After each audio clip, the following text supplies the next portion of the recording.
Sitting on the park bench, eyeing little girls with bad intent. Hey, Aqualung, drying in the cold sun, watching as the pretty Peggy.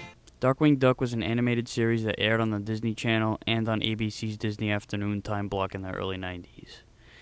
It starred Drake Mallard, who went under the alias of Darkwing Duck to fight crime in his home city of St. Canard. It was technically a spin-off of DuckTales, as Launchpad served as Darkwing's sidekick. Capcom and Disney were like peas and carrots around this time, and because the show's plot was heavy on action, it was a natural fit for a Nintendo game to come out. You play as Darkwing, of course, and a side-scroller where the main objective is to stop the crime wave that is taken over the city by a crime syndicate called FOWL, Foul. Aside from the obvious shooting and jumping, you can also duck, fire while ducking, latch onto things and hang, and use your cape to repel enemy projectiles. You'll start out with your regular gas gun, but along the way you can pick up some upgrades. There's the lightning gas that fires 2 diagonal blasts, heavy gas that has a short range shot that fires off to the sides after landing, and arrow gas which will send an arrow projectile that doubles as a platform. Using these extra gas guns will cost you some gas that you can refill by picking up canisters along the way. The only thing that sucks about these gas upgrades is that you can't toggle between which ones you want to use. It'll always be the last one you grabbed. Thankfully, the canisters are compatible with any of the upgrades. Other power-ups include heart bottles that increase your health by 1 hit point, first aid kits that fill your health up completely to 4 hit points, Darkwing dolls that give you an extra life, and gold and diamonds that award you points. In each level, you'll find hidden bonus stages that pop up when you hit a specific area with a shot, similar to Tailspin. Each level has 2 bonus stages, both with different forms. In one, you'll shoot canisters that fall from the sky while scrambling to collect the power-ups that may come out of them before they disappear. The other one features you hanging on a bunch of hooks while the canisters sail back and forth horizontally from the pipes. Use your cape to hit the canisters, and Launchpad will catch them with his flying helicopter thing. The graphics are great. If you're familiar with the cartoon series, you'll notice that the characters are very recognizable, especially in the cutscenes where great detail has been put in to make the characters as authentic as possible. The controls are very tight and responsive, and the general gameplay runs smooth and solid. But there is a flaw or two. One of them is the recovery time, or lack thereof. Sometimes you'll be surrounded and won't have enough time to get away before taking some cheap damage.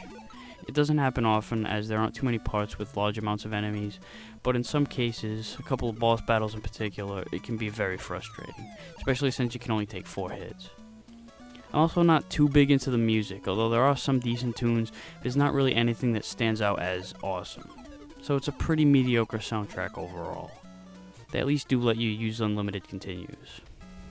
Much like in DuckTales and Mega Man, you can pick the order of the stages you want to go in, only it's split up into 2 parts, where you can choose from the first 3 levels, and then after clearing them you can choose the next 3, which is then followed by the final stage, totaling 7 altogether. It really doesn't matter the order you choose, so I'm just going to take these from left to right, starting with the bridge, which is guarded by Quackerjack. You'll notice that at the beginning of every level, Darkwing will introduce himself, even if no one's around. I guess that's how self-absorbed he is. Grab onto these levers at the beginning to send these beams down from above to give you a boost. Then hop from hook to hook over here to get an easy extra life and shoot here for the first bonus stage. Be careful when jumping these hooks, especially with the purple bats that rest until you get close to them and then they attack. Stay still and let them pass over you unless you're right in front of them and you can shoot them.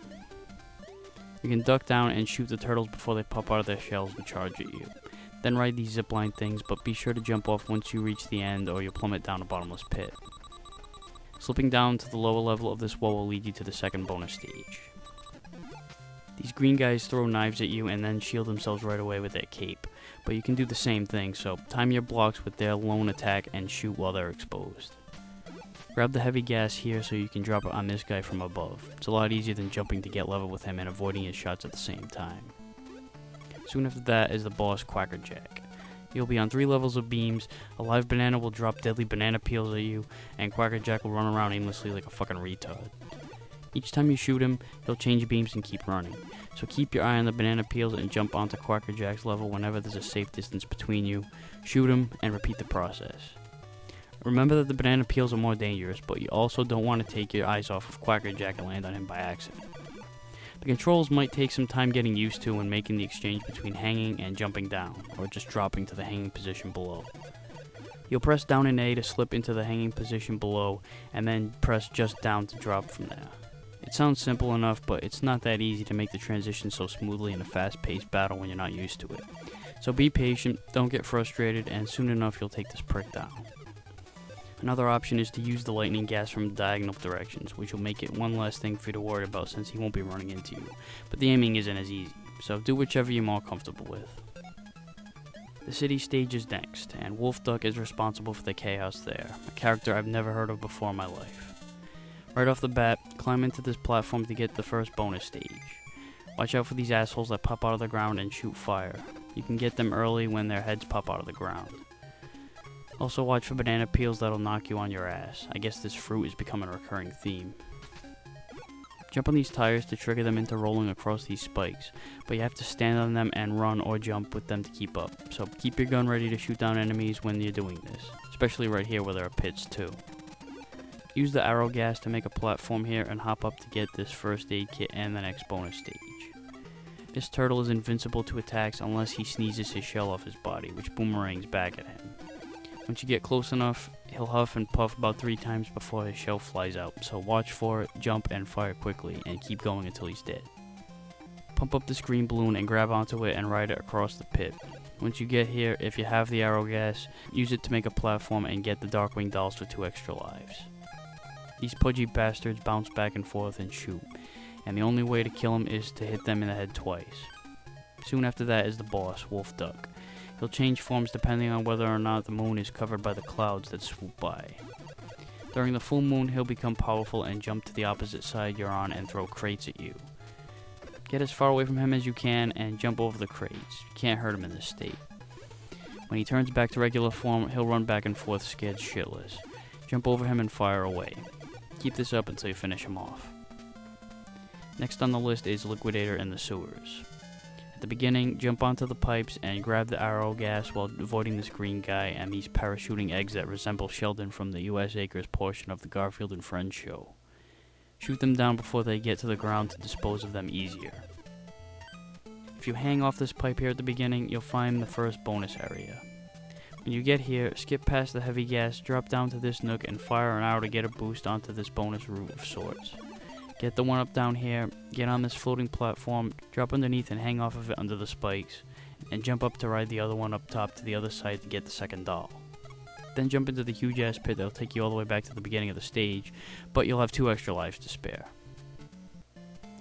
When you get to this moving platform, shoot down this asshole and then right above him to get to the next bonus stage. When it gets dark, turn on these switches to see your surroundings, and if you see a pair of eyes blinking in the background, shoot them down and you can get this swooping crow out of the way early. Otherwise you'll have to shoot your way through. They'll slowly rise up before attacking, so don't hesitate. Toward the end, there's a long stretch of spikes and water below. You'll have to ride these moving platforms like earlier. Follow this pattern of avoiding the spikes by latching on and jumping back and forth between the platforms, and soon you'll face off with the Hydro Dog Liquidator. He'll submerge underwater and swim back and forth where he's invincible, then he'll pop out and summon a barrage of water projectiles by blowing a horn or some shit. They'll slowly rise and then fire down in your direction, but if you shoot him while he's out of the water, the projectiles will drop. So just keep away from him, line yourself up with him quickly as he surfaces, and get as many hits in as you can. Keep this up until you finish him. So now that you've cleared the first 3 levels, you get a new set of 3 to work with. Again, I'll go left to right.